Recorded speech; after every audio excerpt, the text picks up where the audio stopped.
One of the biggest problems we face when travelling in space is the atrophy our bodies endure while in microgravity. The astronauts on the International Space Station have to exercise several times a day to maintain their bone and muscle strength. But is there an alternative? Can we create artificial gravity? I'm sure you've seen the idea before in movies like 2001, A Space Odyssey, where the entire space station spins to create artificial gravity.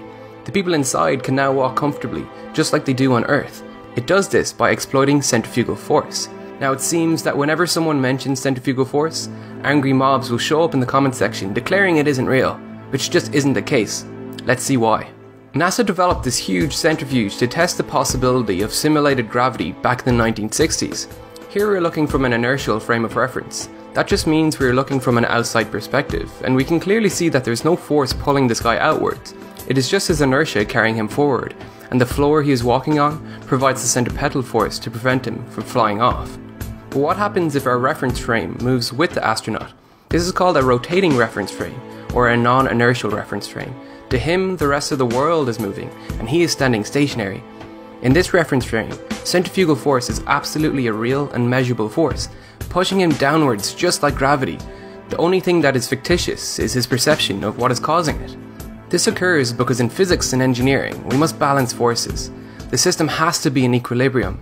Newton's third law states for every action there's an equal and opposite reaction. So if centripetal force exists in this reference frame, there has to be a force pushing him outwards. That is centrifugal force, and the moment the rotation stops, it vanishes again.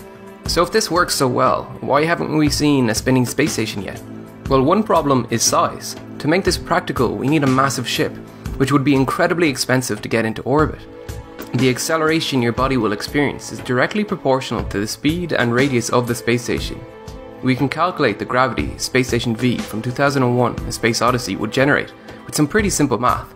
The Space Station V had a diameter of 300 meters and spun on its axis once every 60 seconds. That would put its gravity at about the same as the Moon's. For it to have a gravity similar to Earth's, it would need to spin once every 24 seconds.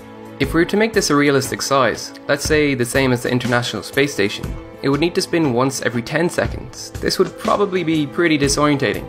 Just ask Sandra Bullock. Another problem we face on smaller stations like this is the gradient in acceleration you would experience. Because the acceleration is directly proportional to the distance to the rotational center, your head will experience less artificial gravity than your feet. This would force the blood to your feet, just like when you spin a bucket of water around. This effect diminishes with larger stations, so to make a practical space station with artificial gravity, the station would have to be huge, which is simply too expensive. Besides, the ISS is most valuable to us as a laboratory to test the effects of microgravity. But what if money was not an issue? What would it take to get a space station like Elysium, built for the mega-rich as an escape from the turmoil on Earth, into orbit? Elysium dwarfs Space Station V, measuring in at 60 kilometers wide, and it is estimated to weigh about 1 million metric tons. SpaceX can currently launch a kilogram into space for about $2,700 with their Falcon 9 rocket. This will be reduced to $1,650 per kilo when they launch their Falcon 9 Heavy variant at the end of the year. But it would take over 18,000 launches to bring the 1 million metric tons to low Earth orbit. That's $1.65 trillion to just get the materials of Elysium into space with current technologies. Then we have to worry about the cost of materials and engineering that would go into building something of this magnitude. That is far more difficult to calculate, but we can take some clues from the ISS. It is estimated to have cost about $150 billion in total. It took 36 shuttle flights at a cost of $1.4 billion each to bring the materials into space. That's a total cost of $50.4 billion. So the launch costs were just 33% of the total cost. A conservative estimate for the cost of Elysium could put it at $5 trillion. That's 62.3 Bill Gates. But there are 500,000 people on board Elysium, so if the costs were split between everyone, that would be about 10 million each.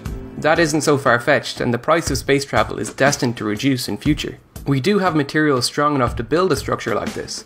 The forces on Elysium would be similar to the ISS, other than the additional stress created by centripetal and centrifugal force. It's interesting to note that the designers of Elysium took note of this. The stress in spinning structures like this would decrease as you move away from the rotational center. This means it would need a stronger structure the closer you get to the center. This clearly influenced their design with these tapering spokes. But we run into some problems when we realize there isn't enough aluminium in the world to build this thing. It would take at least 10 years worth of the world's total aluminium production just to build the structure.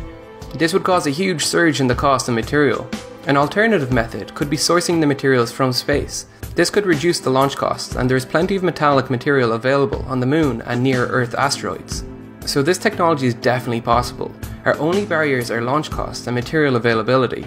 Something on the scale of Space Station V would be easily achievable. Who knows, maybe we'll be travelling to space as tourists in the near future. Once again, thanks for watching. I have a little bonus for you at the end of this outro. You can skip ahead or wait to watch it. I'd like to thank my Patreon supporters, Bastian, Nick and FG, for helping me to revise this video. Your support is really appreciated. Thank you. If you'd like to see more content or support Real Engineering, the links for my Patreon, Instagram, Facebook and Twitter accounts are below. So I promised to include this in my last video, but I couldn't figure out a way to include it in this video in a seamless way. The centrifugal governor was used in the Industrial Revolution to control the amount of steam entering the steam piston, which was essential as supply and demand can vary with fuel and load.